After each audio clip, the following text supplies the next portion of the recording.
Hello बच्चों, मैं हूँ आपकी हिंदी टीचर और मेरे क्लास में आप सभी का हार्दिक स्वागत है। आज मैं आप लोगों के समक्ष सच्चिदानंद हीरानंद वात्स्यायन अज्ञे द्वारा लिखित गैंग्रीन शीर्षक कहानी को लेकर उपस्थित हूँ। गैंग्रीन कहानी अज्ञे जी की एक बहुत बड़ी उपलब्धि है। इसे कालजयी कहानी भी कह सकते हैं। इस कहानी का आरंभिक नाम ही गैंग्रीन है। बाद में अज्ञे जी ने इस कहानी का जो नाम है यानी शीर्षक को बदलकर रोज रख दिया। इसलिए आप लोगों ने देखा होगा कि यह कहानी कहीं कहीं गैंग्रीन शीर्षक से छपी है और कहीं कहीं रोज नाम से आप सब पढ़ते हैं।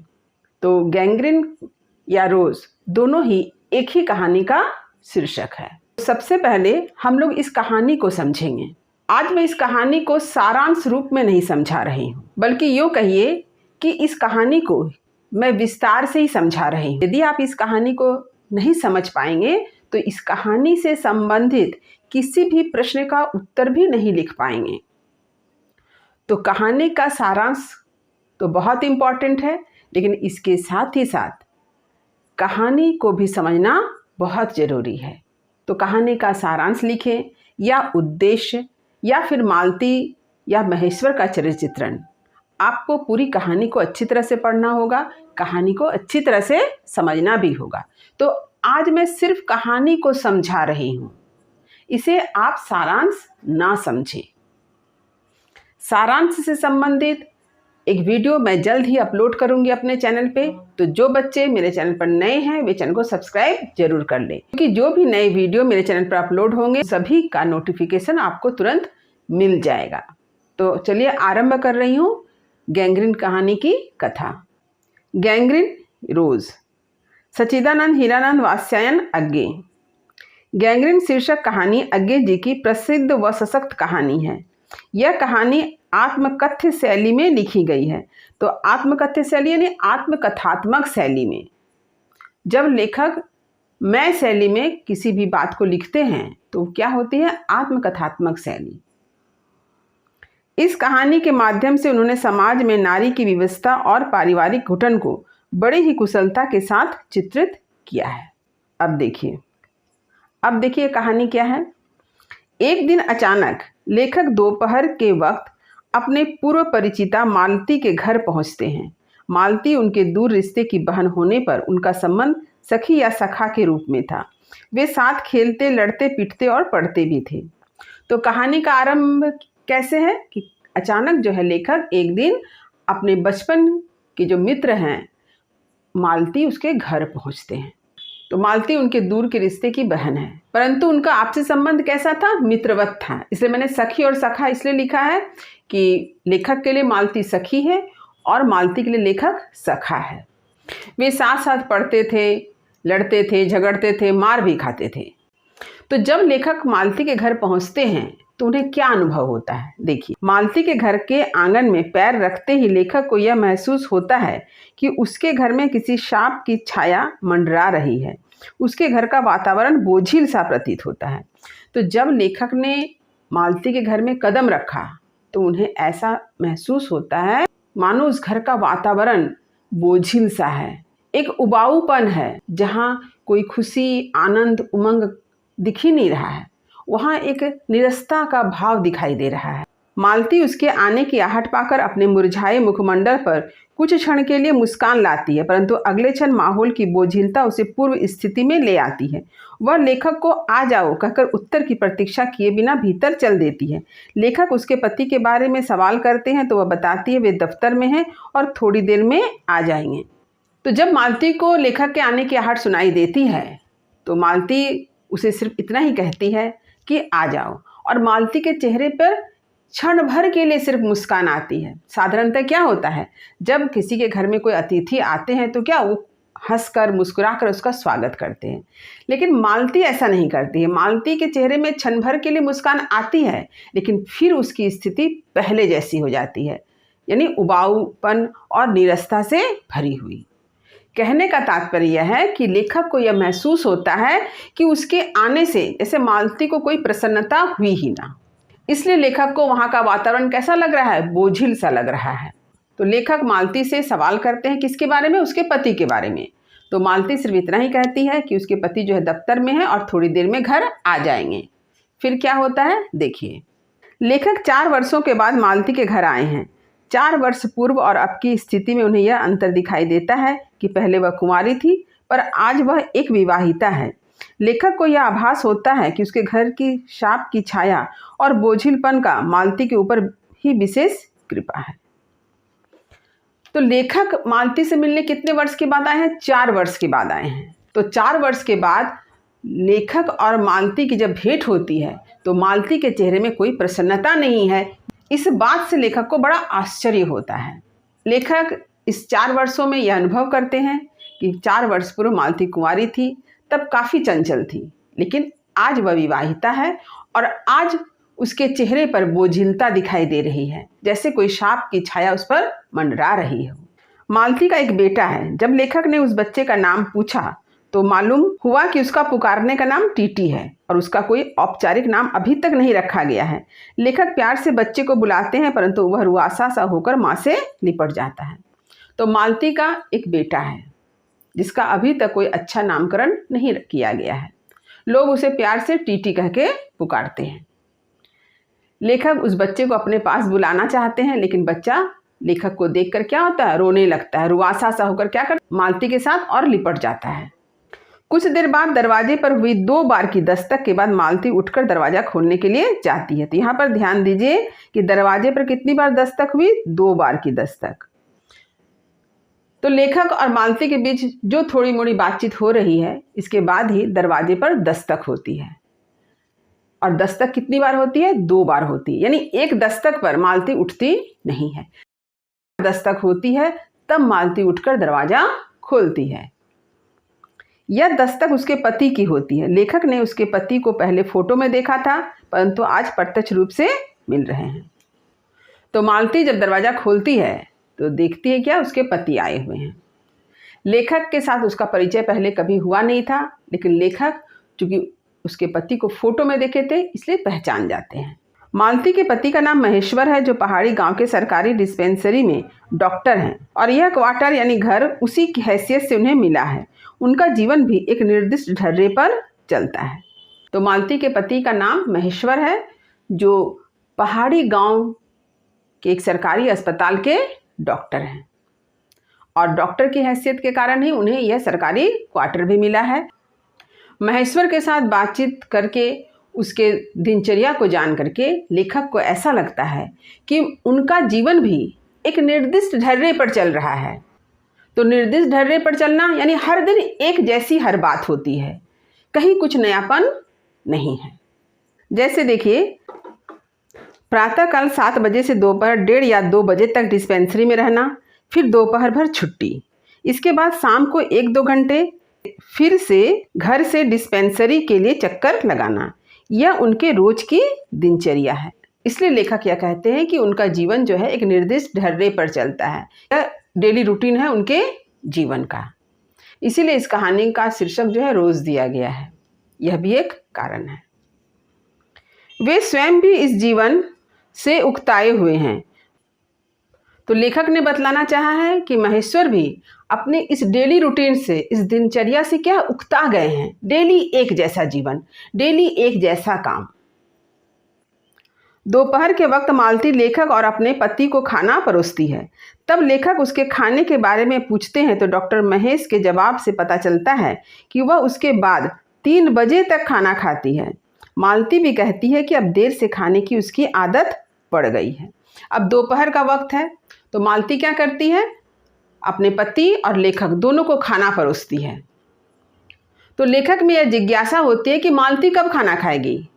तो उसके पति कहते हैं कि मालती अपने पति के खाना खाने के बाद 3 बजे तक खाना खाती है और मालती भी इस बात का समर्थन करती है। भोजन समाप्त होने के बाद महेश्वर ने बतलाया कि अस्पताल में 2 चिंताजनक केस आए हुए हैं जिनका ऑपरेशन करना पड़ेगा। 2 की शायद टांग काटनी पड़ेगी, गैंग्रीन हो गया है, अतः वे अस्पताल चले जाते हैं। भोजन कर लेने के बाद डॉक्टर महेश्वर लेखक को यह बतलाते हैं कि उन्हें अस्पताल जाना होगा क्योंकि 2 बहुत ही इमरजेंसी केस आया हुआ है। हो सकता है कि उसमें किसी की टांग काटनी पड़ी और इसका कारण क्या है? गैंग्रीन। तो गैंग्रीन क्या है? गैंग्रीन जो है एक प्रकार का कहिए तो जख्म है। जैसे कांटा चुभ जाने के बाद लोग क्या होते हैं, अगर आप उसे नहीं निकालते हैं, वह गैंग्रीन का रूप धारण कर लेता है।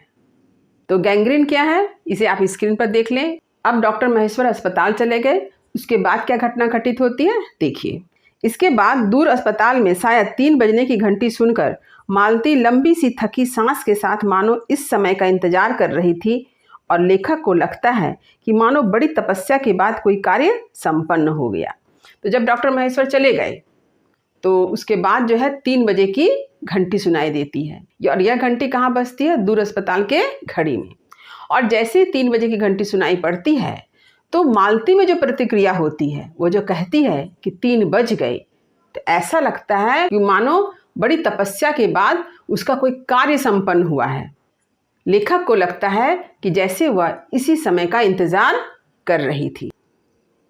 लेखक मालती से कई छोटे छोटे सवाल करते हैं, जैसे घर में नौकर है या नहीं, बर्तन कौन मांजता है, इत्यादि। तभी लेखक को मालूम होता है कि वहाँ पर पानी की भी किल्लत है। मालती के लिए यह सारी बात रोज़ की है, हर रोज़ ऐसा ही होता है। तो लेखक मालती से बात करते हुए कुछ सवाल पूछते हैं, जैसे उसके घर में नौकर है या नहीं, बर्तन कौन धोता है। और बातचीत करते हुए ही लेखक को यह पता चलता है कि जहाँ मालती रह रही है, जिस क्वार्टर में, वहाँ पर पानी की भी किल्लत है। लेकिन मालती के लिए यह कोई नई बात नहीं है, हर रोज ही ऐसा होता है। ऐसी घटनाओं का उस पर कोई प्रभाव नहीं पड़ता है। तब अचानक जैसे मालती को याद आता है कि उसने लेखक का उसके घर आने का तो कारण ही नहीं पूछा। लेखक भी उस घर के नीरस बोझिल वातावरण से प्रभावित होने लगते हैं कि मालती उनके सामने बैठी है और वे अपना नोटबुक पढ़ रहे हैं। इतना समय बीत जाने के बाद मालती को ऐसा लगता है कि उसने लेखक से उसके घर आने का कारण पूछा ही नहीं। जो बात उसे लेखक से पहले ही पूछ लेना चाहिए था, उस बात को अब पूछना चाहती है।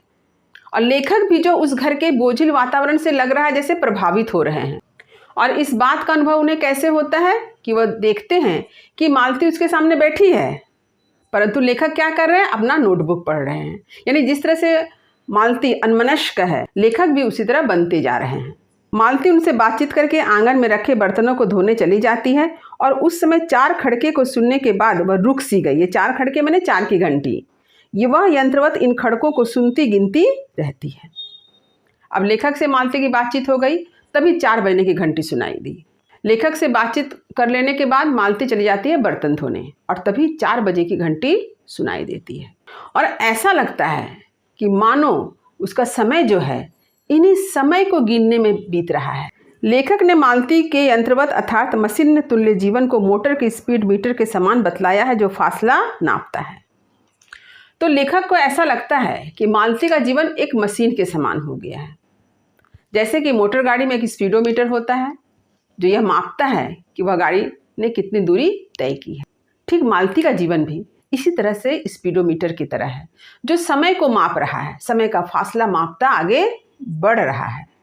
शाम के 6 बजे महेश्वर वापस घर आते हैं और यह बतलाते हैं कि उन्होंने गैंग्रीन का ऑपरेशन किया और एक मरीज को बड़े अस्पताल में भेज दिया। गैंग्रीन का कारण पूछने पर महेश्वर बतलाते हैं कि कांटा चुभने पर लोग समय से प्राथमिक उपचार नहीं करवाते हैं, जिसका परिणाम ही गैंग्रीन है। मालती को कांटा चुभने, केस बनाने, किसी की बाह और टांग काट देने की बातें बेकार लगती है, क्योंकि कांटा तो लोगों को पहले भी चुभता था, परंतु लोग तो मरते नहीं थे। तो महेश्वर जो है जब घर वापस पुनः शाम के 6 बजे आते हैं तो गैंग्रीन के बारे में बताते हैं कि गैंग्रीन क्यों होता है। पहाड़ी क्षेत्रों में जब लोगों के पैरों में कांटा चुभता है तो वे प्राथमिक उपचार नहीं करते हैं, जिसका परिणाम उन्हें झेलना पड़ता है कि उन्हें गैंग्रीन हो जाता है। और गैंग्रीन एक ऐसी बीमारी है कि यह जिस अंग में होती है उस अंग को काट कर फेंकना पड़ता है, अन्यथा गैंग्रीन का जो जहर है वह पूरे शरीर में फैल जाएगा और मनुष्य की मृत्यु हो जाती है। परंतु मालती इन सारी बातों को सुनकर ये सारी बातें उसे बेमानी लगती है, क्योंकि कांटा तो पहले भी लोगों को चुभता था, तब तो किसी के पैर और हाथ काटने नहीं पड़ते थे। टीटी के रोने के मध्य लेखक और महेश्वर के मध्य गर्मी में बाहर सोने और मच्छरों के बारे में बातें होने लगती है। लेखक और महेश्वर के बीच जो है वहाँ की गर्मी, वहाँ के मच्छरों के बारे में बातचीत होती है, और तब क्या होता है, अचानक टीटी रोने लगता है, यानी मालती का बेटा। जब मालती बर्तन धो चुकी होती है तब महेश्वर उसे आमों को भी धो लेने कहते हैं। तब लेखक देखते हैं कि जिस अखबार के कागज से आम को लपेटा गया था, उस कागज को मालती आगे पीछे पढ़कर ही आम को धोती है। लेखक देखते हैं कि महेश्वर जो है अपने साथ आम लेकर आए हुए हैं, तो वह मालती से कहते हैं कि वो आम को धो ले। लेखक ने इस बात पर गौर किया कि मालती आम को धोने के पहले क्या करती है, जिस अखबार से लपेटकर आम को लाया गया था उस अखबार के पन्ने को दोनों तरफ से उलट पुलट कर पहले पढ़ती है, उसके बाद ही आम धोती है। और ऐसे समय में लेखक को बचपन की कुछ बातें याद आती है। लेखक को यह देखकर बचपन की याद ताज़ा हो जाती है कि हाजिरी के बाद क्लास से निकलकर चोरी से आम के बगीचों में पेड़ों पर चढ़कर किस प्रकार कच्ची अमियाँ तोड़कर खाया करते थे। वे यह भी सोचते हैं कि बचपन में मालती कुछ नहीं पढ़ती थी। एक बार एक पुस्तक को रोज 20 पेज पढ़ने के स्थान पर वह रोज पुस्तक के 10-20 पेज फाड़कर फेंक देती थी। उस समय वह खूब पिटी थी, परंतु वही उद्दत और चंचल मालती कितनी सीधी व शांत हो गई है और एक अखबार के टुकड़े को तरसती है। तो जब लेखक को बचपन की याद आती है तो वे सोचते हैं कि बचपन में मालती पढ़ना नहीं चाहती थी। मालती के पिताजी ने एक बार एक पुस्तक उसे लाकर दी और कहा कि उसे रोज 20 पन्ने पढ़कर याद करने होंगे। तो मालती क्या करती है, हर दिन उस पुस्तक से 10-20 पन्ने फाड़कर फेंक देती है। और एक दिन ऐसा होता है कि उस किताब का अस्तित्व ही समाप्त हो जाता है और उसके बाद उसकी पिटाई होती है। तो बचपन में मालती जो है काफ़ी चंचल रही, काफ़ी उदंड रही, परंतु वही मालती विवाह के बाद एकदम शांत हो गई है, स्थिर हो गई है।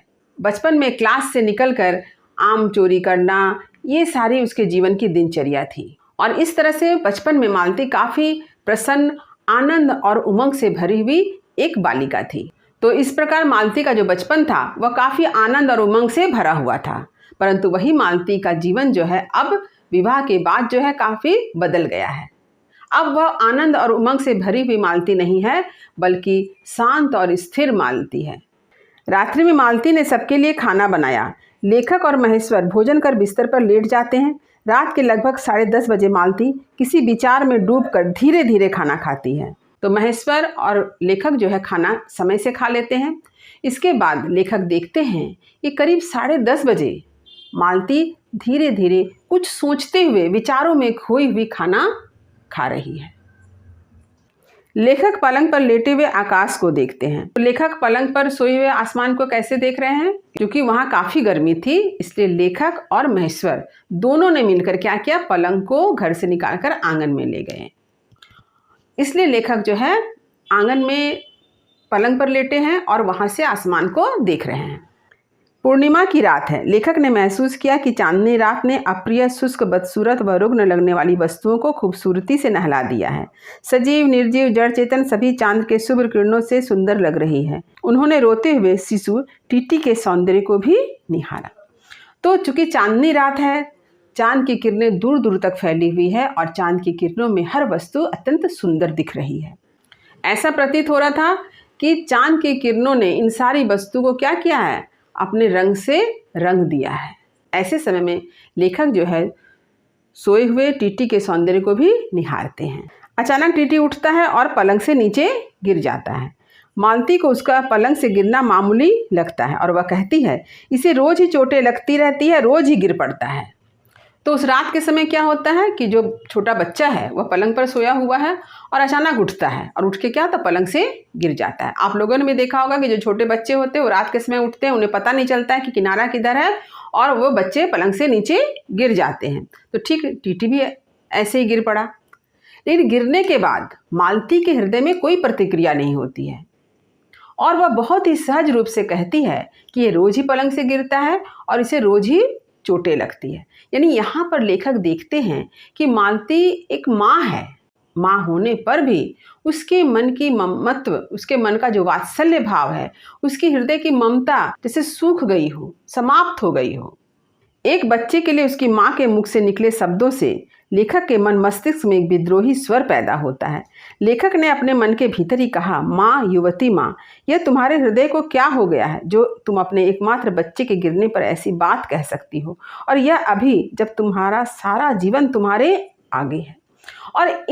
और इस घटना को देखने के बाद लेखक का मन जो है विद्रोह कर उठता है और लेखक मन ही मन कह उठते हैं कि माँ, युवती माँ। तुम तो अभी युवती हो, तुम्हारा बच्चा भी बहुत छोटा है, लेकिन तुम्हारे हृदय की सारी भावनाएं, तुम्हारी ममता, अपने बच्चे के प्रति जो ममत्व है वह कैसे समाप्त हो गया? तो तुम्हारा यह सारा जीवन तुम्हारे आगे है। लेखक इस बात को सोच नहीं पाते हैं कि एक माँ के मन में अपने बच्चे के लिए ऐसी निरस्ता और भाव शून्य विचार कहाँ से उत्पन्न हुए। लेखक यह सोच ही नहीं पाते हैं कि मालती के हृदय में इस तरह की शुष्क बातें, निरस्ता से भरी हुई बातें कहाँ से आई। क्योंकि माँ का हृदय जो होता है वो अपने बच्चे के लिए क्या होता है, हमेशा व्याकुल होता है, बेचैन होता है, अपने बच्चे के प्रति उसमें ममता भरी होती है। लेकिन लेखक ठीक इसका विपरीत किसमें देख रहे हैं? मालती के हृदय में देख रहे हैं कि उसके मन में अपने बच्चे के लिए कोई ममत्व भी दिखाई नहीं देता है। लेखक यह भी महसूस करते हैं कि ये भावना झूठी नहीं है, क्योंकि निरस्ता, बोझिलता और यंत्रवत जीवन ने आज मालती को ऐसा बना दिया है कि वह भाव शून्य हो गई है। इन सारी बातों को सोचने के बाद लेखक यह भी सोचते हैं कि आज मालती ने जो कुछ कहा कि यह रोज ही गिर पड़ता है, इसे रोज ही चोटें लगती है, ये बात भी झूठी नहीं है, सच्ची है। क्योंकि आज का जो वातावरण है, ये निरस्ता, बोझिलता से भरा हुआ, ये जो उबाऊपन है, इसने मालती को ऐसा बना दिया है। क्योंकि मालती का जीवन आज यंत्र के समान बन गया है, उसमें भावना का कोई स्थान बचा ही नहीं है।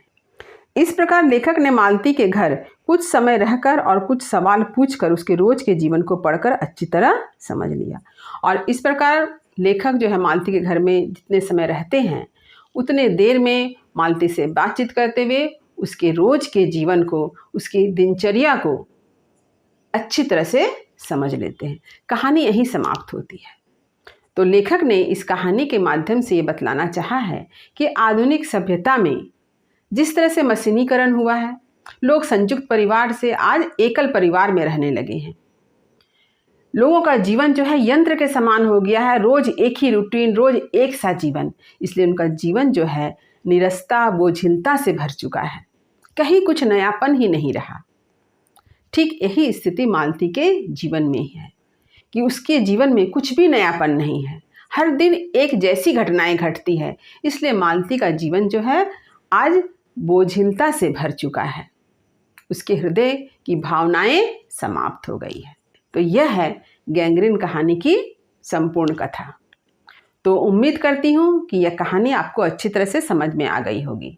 वीडियो को लाइक करें, सभी पढ़ने वाले विद्यार्थियों में शेयर जरूर करें। मैं फिर से आप लोगों को बता रही हूँ, यह कहानी की कथा है, यह कहानी का सारांश नहीं है। कहानी के सारांश को लेकर मैं अगले वीडियो में आपसे पुनः मिलूंगी। और जो बच्चे मेरे चैनल पर नए हैं वे चैनल को सब्सक्राइब जरूर कर लें, ताकि हर नई वीडियो का नोटिफिकेशन उन्हें समय समय पर मिल सके। तब तक पढ़ते रहिए, जीवन में आगे बढ़ते रहिए। मेरी शुभकामनाएं आप सभी बच्चों के साथ है। धन्यवाद।